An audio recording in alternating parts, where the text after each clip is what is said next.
વિદ્યાર્થી મિત્રો, આપણે 8 લેક્ચર સુધી એક્સરસાઇઝ 1 પૂરી કરી. હવે એક્સરસાઇઝ 1 પછીનો એક થિયરેટિકલ પોઈન્ટ, બે શ્રેણીકોના સરવાળા અને બે શ્રેણીકોના ગુણાકારે સમજીશું, એની વ્યાખ્યા સમજીશું અને ઉદાહરણ અને એના ગુણધર્મો સમજીશું. તો સૌથી પહેલી એક્સરસાઇઝ 1 પછીની વ્યાખ્યા, શ્રેણીકના સરવાળા.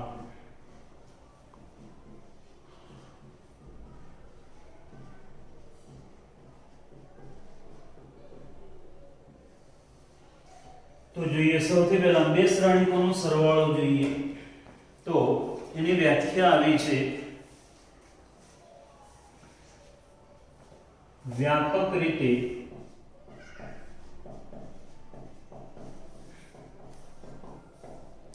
સમાન કક્ષાના બે શ્રેણીકો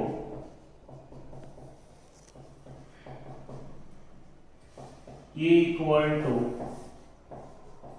EIG M cross N અને B equal to BIG M cross N નો સરવાળો વ્યાખ્યાયિત છે.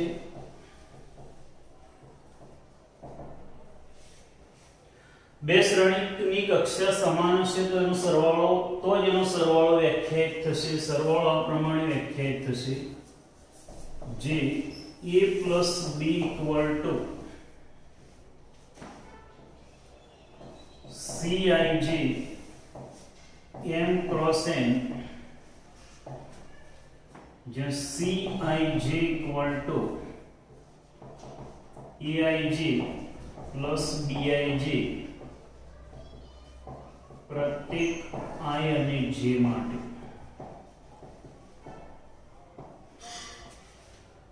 જોઈએ આની વ્યાખ્યા આવી છે, બે શ્રેણીકોનો સરવાળો. બંને શ્રેણીકોનો સરવાળો કરવા માટે આ બહુ જ જરૂરી શરત છે. સમાન કક્ષાના બે શ્રેણીકો હોય તો જ સરવાળો થઈ શકે. હવે જો આ વ્યાખ્યાના શબ્દો જે એની પરિભાષા પ્રમાણેના છે એને આપણે પછી સમજીએ. એક ઉદાહરણથી આપણે બે શ્રેણીકોનો સરવાળો કરીએ. આ પરિણામને સમજવું જરૂરી છે. જો અહીંયા દાખલા તરીકે આ એક શ્રેણીક છે, A equal to 2 3 5 4 5 6. આની કક્ષા કેટલી થશે? બે હાર અને ત્રણ સ્તંભ છે એટલે આની કક્ષા થશે 2/3. એક બીજો શ્રેણીક, આવી જ કક્ષાવાળો એક બીજો શ્રેણીક હું લખું છું, 1 -2 0 3 4 6. આની કક્ષા પણ 2/3 થશે. જે ઉપરની વ્યાખ્યાને આપણે સમજીએ છીએ, પણ એ પહેલા આ ઉદાહરણમાં જોઈ લઈએ આપણે. A plus B મળી શકશે અને શું મળશે? તો જો A plus B માટે પહેલા તો હું લખું છું A 2 3 5 4 5 6 plus 1 -2 0 3 4 6. આ બંનેનો સરવાળો કરીએ તો આપણને આવું મળશે. જો પહેલા શ્રેણીકની પહેલી હાર અને પહેલા સ્તંભનો A11 ઘટક કહીએ તો 2 છે, B11 ઘટક કહીએ તો 1 છે, તો અહીંયા પહેલા સ્થાને લખાશે 2 + 1. A12 B12 બંનેનો સરવાળો થશે 3 ± 2. A13 B13 બંનેનો સરવાળો 5 + 0 C13 ની જગ્યાએ લખાશે. સરવાળાથી મળતા શ્રેણીકને C કહ્યું એટલે C13. 4 + 3 એવી જ રીતે a22 b22 એનો સરવાળો 5 + 4 6 + 6. જોઈએ અહીંયા બહુ સરળતાથી સમજી શકાય છે કે બંને શ્રેણિક સમાન કક્ષાના શ્રેણિક હશે તો જ સરવાળો થઈ શકશે. દાખલા તરીકે આ શ્રેણિક 2/3 છે અને આ શ્રેણિક 2/2 હોય તો સરવાળો શક્ય છે જ નહીં. જો વિચારો, પહેલા ઘટકોનો સરવાળો લખી શકાય, ત્રીજા ઘટકને સરવાળામાં લખવા માટે આગળ એ જ પ્રમાણેના ઘટકો છે જ નહીં આપણી પાસે. એટલે આ પરિણામને બહુ ધ્યાનથી સરળ છે, યાદ રહી જાય એવું.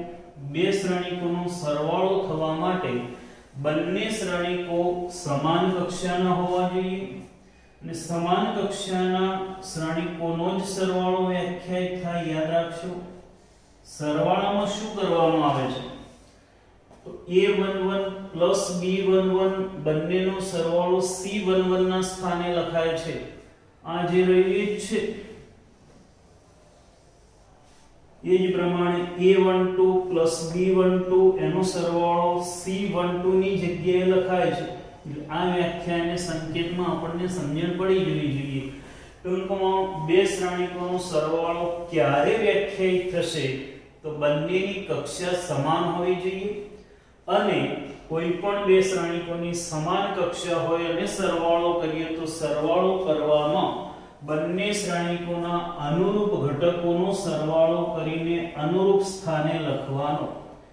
બંનેની પહેલી હાર અને પહેલા સ્તંભના ઘટકોનો સરવાળો કરીએ તો પહેલી હાર અને પહેલા સ્તંભના ઘટક તરીકે લખાય.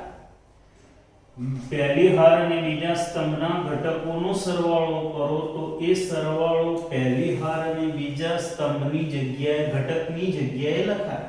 એટલે અનુરૂપ ઘટકોનો સરવાળો કરી અનુરૂપ સ્થાને લખાય. આ જે લખ્યું વ્યાપક સ્વરૂપે એનું એ જ છે. જો વ્યાપક સ્વરૂપ પણ સમજાય એના માટે હું લખું તો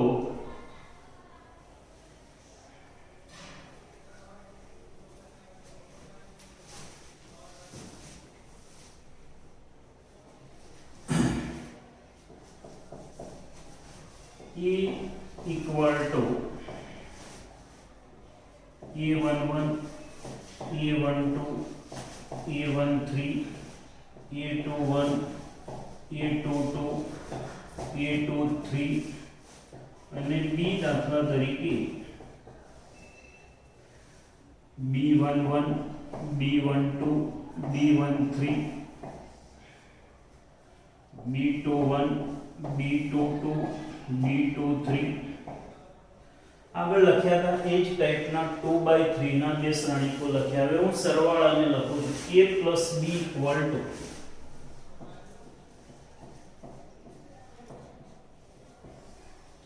હવે હું ડાયરેક્ટ આ સરવાળો લખું છું a11 + b11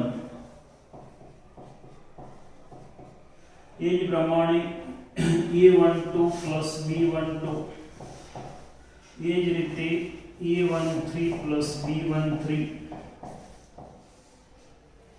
આ જ રીતે a21 + b21 a22 + b22 a23 + b23 આ શ્રેણીને હું નામ c આપું દાખલા તરીકે અને એને આવું લખું.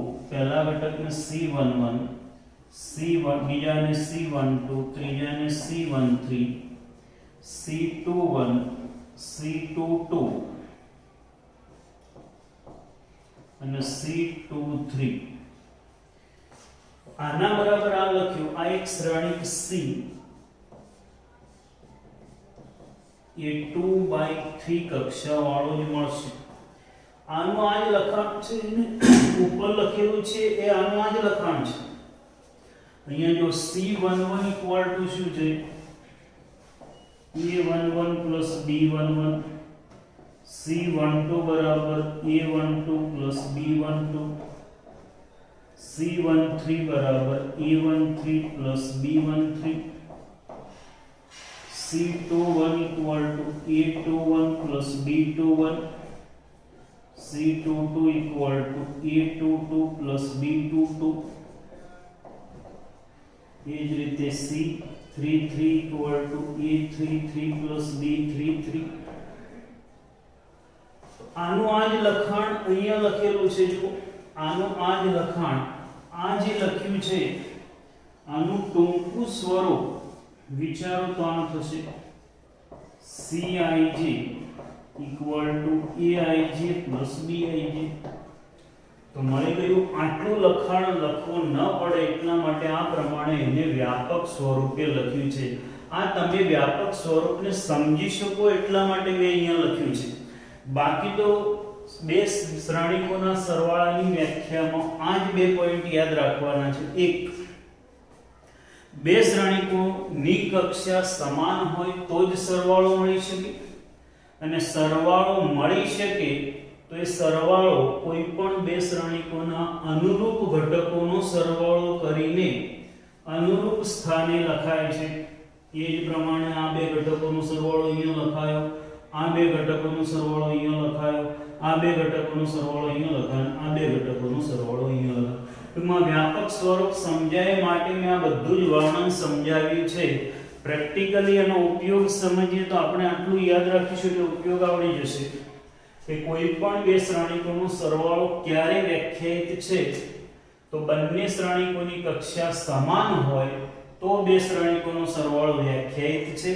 અને જો બે શ્રેણીકોનો સરવાળો વ્યાખ્યાયિત હોય અને સરવાળાથી મળતો શ્રેણીક લખવો હોય તો તે બે શ્રેણીકોના અનુરૂપ ઘટકોનો સરવાળો કરી અનુરૂપ સ્થાને લખો એટલે શ્રેણીક મળશે. અને આપેલા શ્રેણીકો જે કક્ષાવાળા હશે એ જ કક્ષાવાળો સરવાળા પછીનો શ્રેણીક એ જ કક્ષાવાળો શ્રેણીક હશે.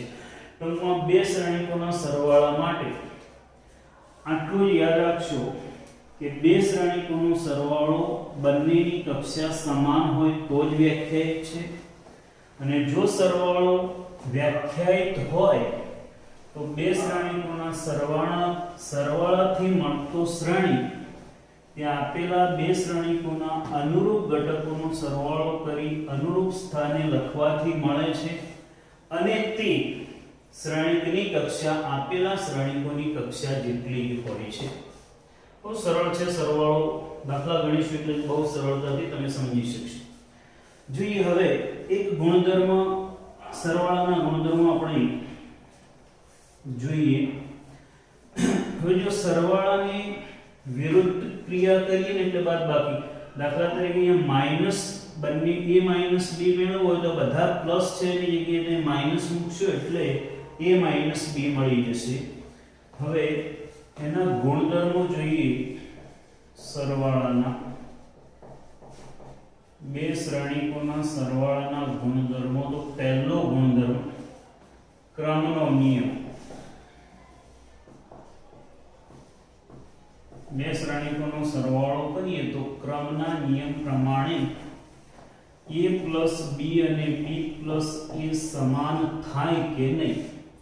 સામાન્ય રીતે તો આપણને એવું લાગતું જ હોય છે કે a plus b બરાબર b plus a થાય, અને ક્યારેક આપણે સાચા પણ હોઈએ, પણ હું એ સાબિત કરીને બતાવું. હવે આ સંખ્યાઓ માટે આપણે આવું જાણીએ છીએ a11 plus b11 હોય તો આને આપણે આમ લખી શકીએ b11 plus a11. આને આ પ્રમાણે લખી શકાય.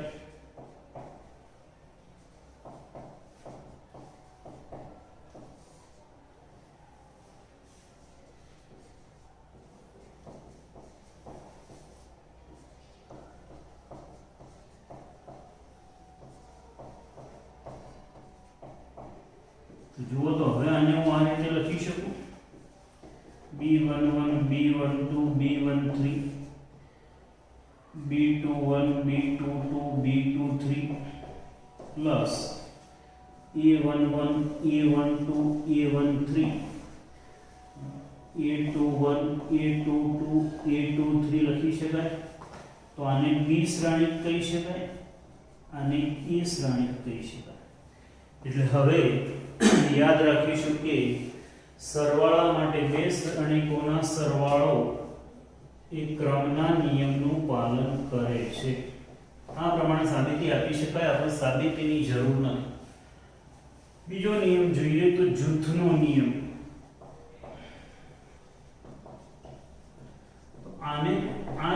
પ્રમાણે સાબિત કરી શકાય પણ અહીંયા આપણે સ્વીકારી લઈશું a plus b plus c equal to a plus b plus c. ટૂંકમાં ડાબી બાજુમાં b અને c નો સરવાળો કરી એ જે સરવાળો મળે એને a સાથે સરવાળો કરવામાં આવે કે પછી a plus b નો સરવાળો કરી અને જે સરવાળો કર્યા પછીનો શ્રેણિક મળે એનો c સાથે સરવાળો કરો તો એનો એ જ શ્રેણિક મળે. બંને સરખા જ મળશે. કોઈ પણ જૂથ બનાવી અને સરખાવીએ તો સરખું જ થાય. a plus b ક્રમ એનો એ રાખી અને જૂથ બદલીએ તો મૂલ્ય સરખું જ થશે. એના પછી સરવાળા માટેના તટસ્થ ઘટકનું અસ્તિત્વ.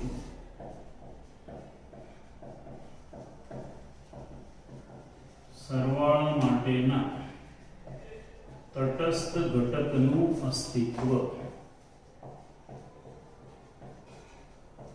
તટસ્થ ઘટક છે ને દરેક ક્રિયામાં તટસ્થ ઘટક આવે. આપણે બહુ સહજ સમજીએ છીએ કે શૂન્ય એ સરવાળા માટેનો તટસ્થ ઘટક છે અને 1 એ ગુણાકાર માટેનો તટસ્થ ઘટક છે. એનું કારણ આવું છે કે તમે કોઈ પણ સંખ્યાનો શૂન્ય સાથેનો સરવાળો કરો તો એની જ સંખ્યા મળે છે.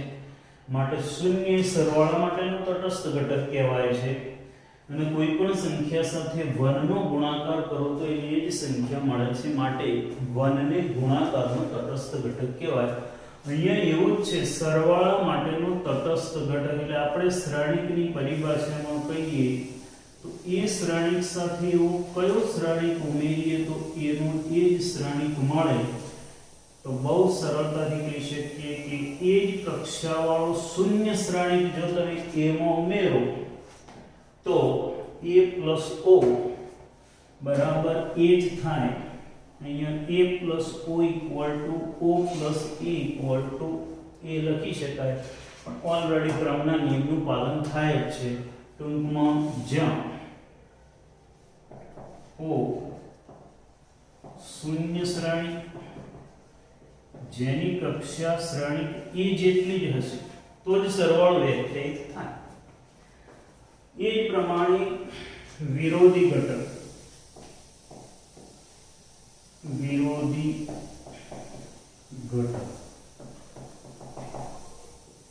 વિરોધીમાં અહીંયા એ જ આવે તટસ્થનો ઉપયોગ થાય. આપણે જાણીએ છીએ 5 ની વિરોધી કઈ સંખ્યા કહેવાય તો 5 નો જેની સાથેનો સરવાળાનો તટસ્થ ઘટક મળે એને 5 ની વિરોધી કહેવાય. તો અહીંયા એવું જ થશે a અને -a આ બંનેનો સરવાળો આનો તટસ્થ ઘટક o મળે એટલે -a ને આપણે a નો વિરોધી શ્રેણિક કહીશું. -a નો વિરોધી શ્રેણિક છે.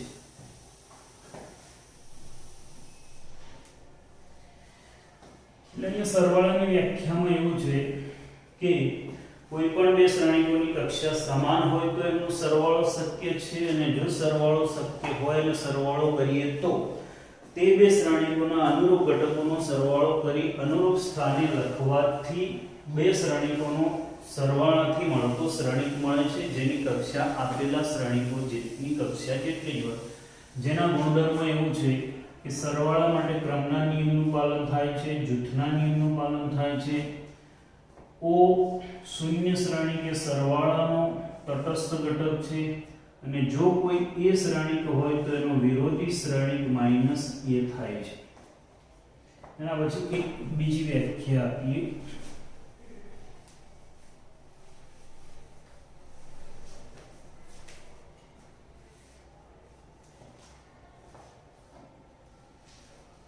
શ્રેણિકનો અદિશ વડે ગુણાકાર.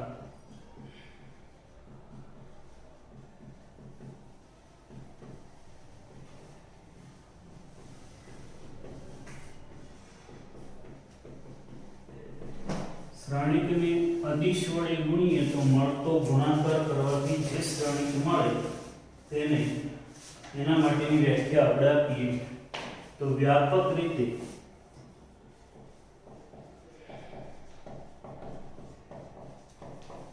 શ્રેણિક A equal to Aij m cross n તથા અદિશ k હોય તો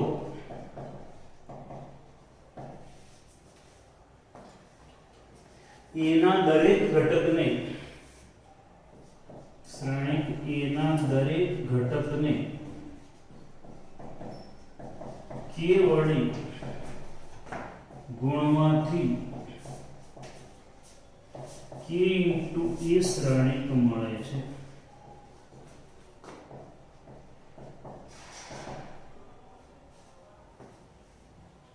જુઓ તો અહીંયા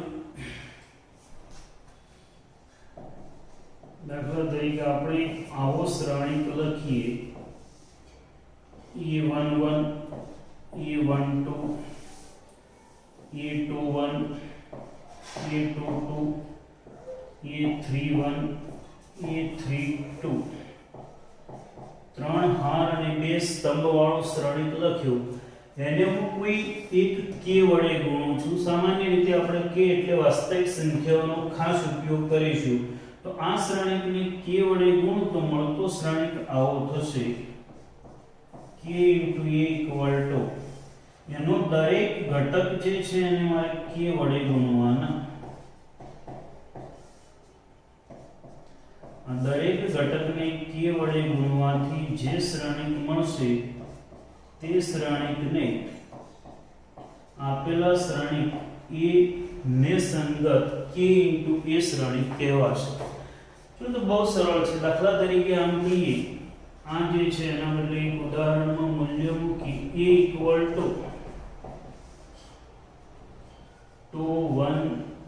3 - 1 તો 2 * A લખું તો A ના દરેક ઘટકને 2 વડે ગુણો તો 2 * A મળશે.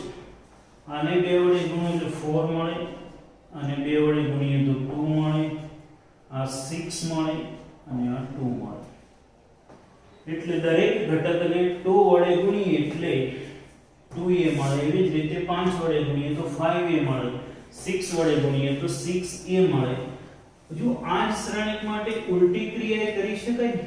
દાખલા તરીકે આ જે લખ્યું છે આ 2, હવે આ 2A ની જગ્યાએ હું આવું લખી નાખું તો 2 *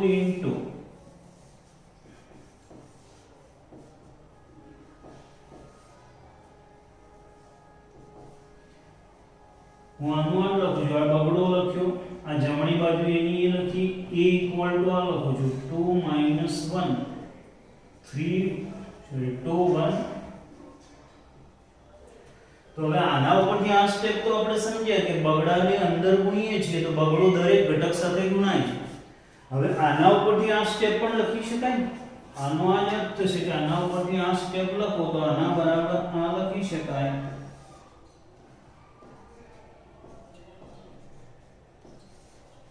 આના ઉપરથી આ લખીએ તો શું કઈ ક્રિયા કરે કહેવાય કે શ્રેણિકના દરેક ઘટકને બગડા વડે ગુણ્યા. આના ઉપરથી આ લખીએ એનો અર્થ શું થશે કે શ્રેણિકમાંથી 2 કોમન લીધા. 2 કોમન લેવાથી શું થાય છે દરેક ઘટક 2 વડે ભગાય છે. એટલે અહીંયા આપણને બંને પ્રક્રિયાઓ આવડવી જોઈએ. કોઈ પણ શ્રેણિકને 2 વડે ગુણીએ છીએ તો એનો દરેક ઘટક 2 વડે ગુણાય છે, અને કોઈ પણ શ્રેણિકમાંથી 2 કોમન લઈએ છીએ તો દરેકે દરેક ઘટકને 2 વડે ભગાય છે. ધ્યાન રાખજો શ્રેણિક અને નિશ્ચયકમાં એક ભેદ છે. જ્યારે નિશ્ચય ભણીશું ત્યારે એના શબ્દો યાદ કરાવીશું. જ્યારે અહીંયા યાદ રાખજો કે શ્રેણિકમાંથી કોઈ પણ મૂલ્ય તમે કોમન લ્યો છો ત્યારે એ મૂલ્ય વડે દરેક ઘટક ભગાય છે. નિશ્ચયકમાં આનાથી જુદું આવશે. એ શબ્દો નિશ્ચયકમાં જ હું બોલીશ. શ્રેણિકના અત્યારે યાદ રાખી લો. શ્રેણિકના અંદરથી કોઈ પણ વાસ્તવિક સંખ્યા અથવા કોઈ પણ ગુણક બહાર લાવીએ છીએ ત્યારે એ ગુણક વડે દરેક ઘટક ભગાય છે. યાદ રાખશો દરેક ઘટક ભગાય છે. બરાબર, એટલે ગુણીએ ત્યારે યાદ રાખીશું કે દરેક ઘટક અંદર ગુણાય છે અને ભાગીએ ત્યારે યાદ રાખીશું કે દરેક ઘટક અંદર કોમન લઈએ ત્યારે દરેક ઘટક અંદર ભગાય છે. શ્રેણીકમાં દરેક ઘટક અંદર ભગાશે, યાદ રાખજો. હવે એના બહુ સરળ કહી શકાય એવા બે ગુણધર્મો છે, તો એને હું લખું છું અદિશ વડે ગુણાકારના ગુણધર્મો.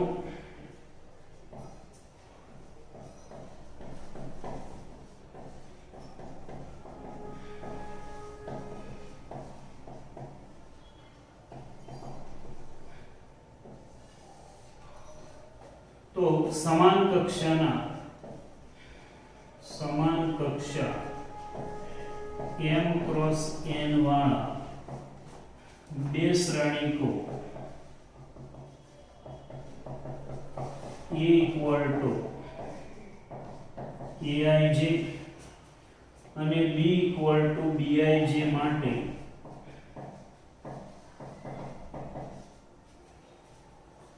bij તથા અચળ k અને l માટે આવા બે ગુણધર્મો છે જેને આપણે સ્વીકારી લઈશું. બહુ સરળ છે એટલે આપણને સ્વીકારવામાં જરાય તકલીફ નહીં પડે. k * a + b, તો જેમ સાદું કૌંસ દૂર કરીએ એમ k * a + k * b. આનો અર્થ શું થશે? a અને b એવા બે શ્રેણીકોનો સરવાળો કર્યા પછી k વડે ગુણો, એટલે કે બંનેનો સરવાળો કર્યા પછી દરેક ઘટકને k વડે ગુણો, કે a ના દરેક ઘટકને k વડે ગુણો અને b ના દરેક ઘટકને k વડે ગુણો અને સરવાળો કરો, બંને સરખું જ થશે. અને બીજો આવો નિયમ છે k + l * a equal to k + la. આનો અર્થ આવો થશે કે બે વાસ્તવિક બે અચળોનો સરવાળો કરીને એને a ના દરેક ઘટક સાથે ગુણો, કે k ને a ના દરેક ઘટક સાથે ગુણો અને l ને a ના દરેક ઘટક સાથે ગુણીને આ બંનેનો સરવાળો કરો, એ આગળના પરિણામ જેટલું જ મળશે. બહુ સરળ છે, જે કૌંસ દૂર કરી લઈએ ને વગર વિચારી એના જેવું જ છે. એટલે અહીંયા આપણે બે જ વ્યાખ્યાઓ ભણ્યા. એ બે જ વ્યાખ્યાઓમાં બબ્બે જેટલી જે યાદ રાખવાની છે હું ફરીથી બોલી જાઉં છું. તો બે શ્રેણીકોનો સરવાળો એટલે શું? તો જે બે શ્રેણીકોની કક્ષા સમાન હોય તેવા જ બે શ્રેણીકોનો સરવાળો થઈ શકે. સરવાળો કરીએ ત્યારે તે બે શ્રેણીકોના અનુરૂપ ઘટકોનો સરવાળો કરીને અનુરૂપ સ્થાને લખવાનો, અને આમ કરવાથી મળતો સરવાળાથી મળતો શ્રેણીક એની કક્ષાએ આપેલા શ્રેણીકોની કક્ષા જેટલી જ હોય. અને સરવાળાની બિલકુલ વિરુદ્ધ ક્રિયા કરીએ તો બે શ્રેણીકોનો તફાવત એટલે કે a - b મળે, એમાં પણ કક્ષા એની એ જ રહેશે. એના ગુણધર્મો હતા તો ક્રમના નિયમનું પાલન કરે છે, એટલે કે a + b = b + a. જૂથના નિયમનું પણ પાલન કરે છે, એટલે કે a + b + c = a + b + c. એના પછી સરવાળા માટેનો એકમ ઘટક એટલે શૂન્ય શ્રેણી O આવે, a + o = a, જ્યાં શૂન્ય શ્રેણી કે a ની કક્ષાનો જ શ્રેણીક હશે. અને જો કોઈ ચોથો ગુણધર્મ, જો કોઈ શ્રેણીક a હોય તો એનો વિરોધી શ્રેણીક -a થાય. એ સરવાળાની વ્યાખ્યા અને ગુણધર્મો હતા. હવે જ્યારે આપણે અદિશ વડે ગુણાકાર કરીએ છીએ ત્યારે કોઈ પણ શ્રેણીકને અદિશ વડે ગુણીએ તો એ ઘટક શ્રેણીકના અંદરના બધા જ ઘટકો સાથે ગુણાય છે. અને ઉલટા શબ્દોમાં કહીએ તો શ્રેણીકમાંથી કોઈ પણ કિંમત કોમન લઈએ ત્યારે એ કિંમત વડે દરેક ઘટક ભગાય છે. શ્રેણીકનો દરેક ઘટક ભગાય છે. એના બે સામાન્ય ગુણધર્મો છે k * a + b = ka + kb, k + l * a = ka + la. આજે આટલા સુધી રાખીશું. બંને વ્યાખ્યાઓ સરળ છે, પણ જે પોઈન્ટ ઉપર મેં ભાર મૂક્યા છે એને યાદ રાખવાનો પ્રયત્ન કરજો. આજે આટલા સુધી રાખીશું.